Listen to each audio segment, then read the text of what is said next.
Bonjour Sylvie Retailleau. Bonjour. Vous êtes ministre de l'enseignement supérieur et l'enseignement supérieur, il y a une porte d'accès, c'est Parcoursup. Parcoursup, c'est hier soir à 19h que toutes les familles d'enfants en terminale, pas de bol pour vous, il se trouve que j'en ai un. Donc évidemment, je me sens quand même particulièrement concernée, mais je suis pas la seule puisque c'est 950 000 élèves qui sont donc passés par Parcoursup, 950 000 élèves et autant de familles qui étaient devant leur ordinateur avec cette angoisse de se dire où est-ce que mon enfant va être pris ou non, et l'angoisse aussi, elle se poursuit pour un certain nombre d'élèves puisqu'il y a ces listes d'attente. D'abord, est-ce que vous pouvez nous dire combien de candidats savent depuis hier soir vraiment ce qu'ils feront l'an prochain? C'est-à-dire combien ont eu des réponses positives? Alors hier soir, effectivement, sur les 945 000, il y a eu une augmentation de 3% à peu près de candidats. Et hier soir, il y a eu aussi une augmentation par rapport à l'année dernière de propositions à ces candidats, puisqu'on a eu 2,4 millions de propositions. L'année dernière, le premier jour, on avait 2,05 millions de propositions. Donc ça augmente en même temps que le nombre de candidats a augmenté cette année. Donc il y a quand même une certaine efficacité du système pour vous. Alors, ce système, il s'améliore, je dirais, d'année en année. D'année en année, on essaye parce qu'on connaît, vous l'avez dit, et vous le vivez en ce moment, effectivement, avec votre enfant, futur étudiant. Et donc, ce système, il doit s'améliorer parce qu'on est conscient que c'est un moment charnière dans la vie et de l'élève et de la famille qui est derrière. On est dans et un donc, système on l'améliore en continu. On est quand même dans un système dont on sent qu'il est un peu encore en rodage. Et c'est vrai que ça, c'est pas de bol pour ceux qui sont dans ces années-là. Parce que plusieurs choses. D'abord, ça semble très opaque. Ils ont le sentiment souvent que les choix sont faits par un algorithme plutôt qu'en fonction vraiment des dossiers qu'ils ont pourtant assez scrupuleusement remplis. Alors ça, c'était vrai avant, ce que vous dites, et ce sentiment, c'est vrai que on veut tout savoir et c'est légitime. Et c'est pour ça qu'en 6 ans de Parcoursup, et on le voit par rapport au nombre de recours, on le voit dans les rapports, la transparence que l'on doit aux étudiants et à leurs familles s'est améliorée. Aujourd'hui, non, ce n'est plus opaque. Et d'abord, Parcoursup, et ça je tiens à le dire, ce n'est pas un algorithme. Parcoursup, derrière, ce sont des commissions de vœux avec des gens, des enseignants-chercheurs qui regardent les dossiers, je dirais comme avant. Et Parcoursup, c'est une plateforme où les équipes rentrent les résultats des étudiants, des élèves, par rapport à leur dossier. Et Parcoursup, il y a maintenant de l'humain. On a essayé d'accompagner au mieux. Il y a encore des progrès à faire et on y travaille. Mais on a amélioré la transparence sur les critères. Chaque formation a une fiche avec tous les critères. On a raccourci le temps d'attente, ce fameux temps que l'on va vivre ce mois. Au début, c'était 107 jours. Aujourd'hui, on est autour de 40 jours sur la Parce période que ce temps de d'attente, je retour précise pour tous ceux qui nous écoutent, qui comprennent comment fonctionne aujourd'hui l'enseignement supérieur en France, c'est qu'effectivement, on met un certain nombre de vœux dans la machine, dans le système, et puis, à partir d'hier soir 19h, chaque enfant peut avoir parfois des réponses positives, en quel cas il a 3 jours pour décider si oui ou non il accepte, et puis quelques points sur lesquels il peut être soit carrément refusé, donc ça c'est fini, soit en attente et sur liste d'attente. Des listes d'attente qui sont très longues. Parfois, on peut être 800e sur une liste d'attente. Et pourtant, il faut attendre, il faut être dans ce stress. Qu'est-ce que vous dites à ceux dont les enfants n'ont peut-être tout simplement pas eu un seul choix validé? Eh bien, et je voulais reprendre, ceux qui n'ont rien eu hier soir, ils vont être appelés dès aujourd'hui. On va les appeler individuellement pour leur proposer un accompagnement d'orientation avec l'équipe pédagogique du lycée, avec l'équipe Parcoursup, et ils vont pouvoir refaire 10 vœux sur la phase complémentaire qui va démarrer le 11 juin. Donc surtout, ce que je leur dis en général, c'est pas de panique. Cette phase, elle va durer un mois. Facile à dire qu'à faire. Enfin bon, allez-y. Oui, mais je pense qu'il faut le dire. Il faut le dire, il faut accompagner. Je veux dire, vous avez beaucoup de gens derrière qui sont mobilisés dans les lycées, dans le supérieur, l'équipe Parcoursup. Il y a un numéro vert qu'ils peuvent contacter. Il va être ouvert tout le week-end, ce numéro vert. Samedi, dimanche, ce soir et vendredi jusqu'à 22h.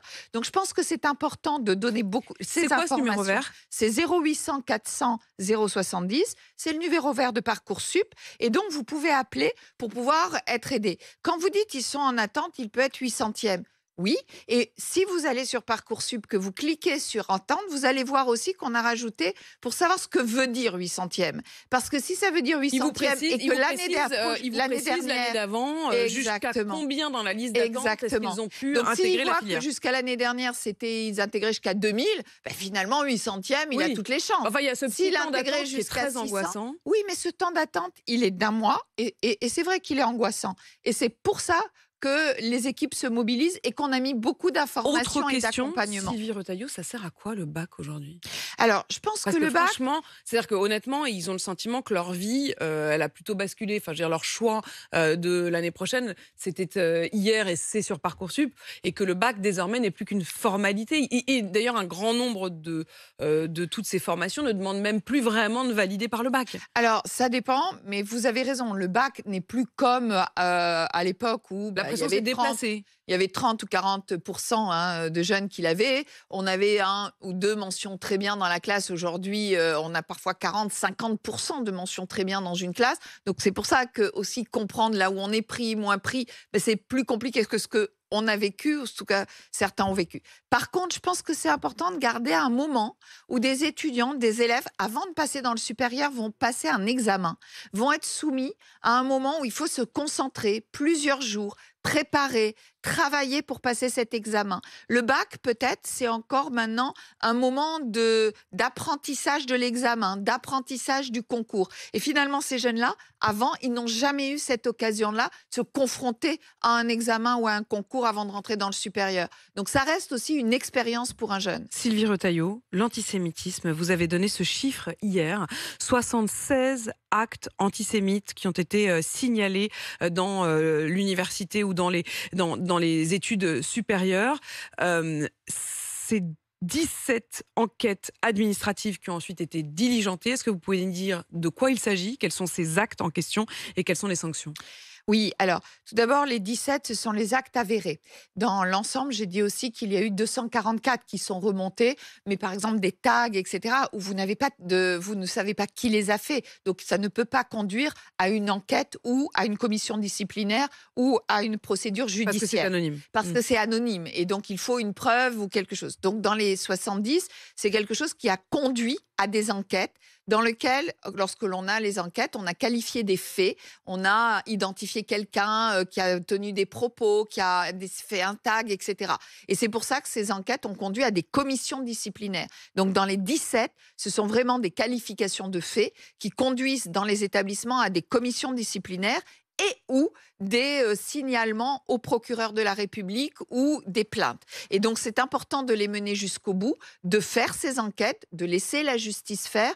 Et les sanctions, on ne les connaît pas encore, puisque ces commissions disciplinaires et ces enquêtes sont encore en cours. Au moment où on se parle, Sylvie Retailleau, est-ce qu'il y a encore des campus bloqués comme il a pu y en avoir à Sciences Po ou ailleurs? Non, au moment où on se parle, il n'y en a pas.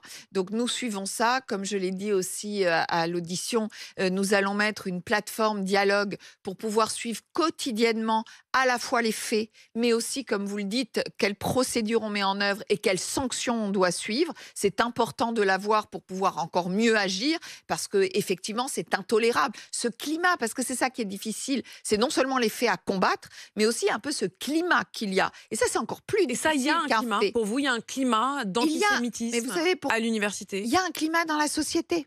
Et l'université, c'est une image de la société, avec ses points forts, ses points positifs. Ça veut dire quoi? Ça veut dire que les points étudiants juifs ont peur d'aller en cours? Et nous avons, et ils nous le disent, des étudiants juifs qui ont ce sentiment, effectivement, de ne pas être les bienvenus. Et ça, c'est intolérable. L'université, comme toute école et tout endroit du savoir, doit être un lieu où nos étudiants doivent être accueillis sereinement. Ils doivent venir en sécurité sereinement. Et donc, combattre des faits, il faut le faire, c'est intolérable. Combattre un climat, on le voit aujourd'hui, c'est encore plus difficile. Et je peux vous dire que tout le monde se mobilise pour le faire. C'est pour ça aujourd'hui, nous n'avons pas de fac bloquées. Les facs comme Sciences Po ou autres, c'était quand même une minorité d'étudiants qui bloquaient ces facs par rapport à une majorité d'étudiants qui ont pu tous passer leur examen. Les examens se sont passés en France. Il faut savoir qu'à peu près, c'était 1800 étudiants sur nos 3 millions d'étudiants en France qui ont fait ces blocages. Donc ça montre bien cette 1800 étudiants sur à peu 3 près. millions d'étudiants. Exactement. Ça vous donne l'ordre de grandeur, même si c'est 2000, ça vous donne l'ordre de grandeur. Et comme à chaque fois, c'était 50, 30 étudiants, les établissements ont pu les compter et donner ces statistiques aujourd'hui. Et ces chiffres précis que vous nous révélez donc ce matin. Merci Sylvie Retailleau. Merci à vous. Je rappelle que vous êtes donc la ministre de l'Enseignement supérieur.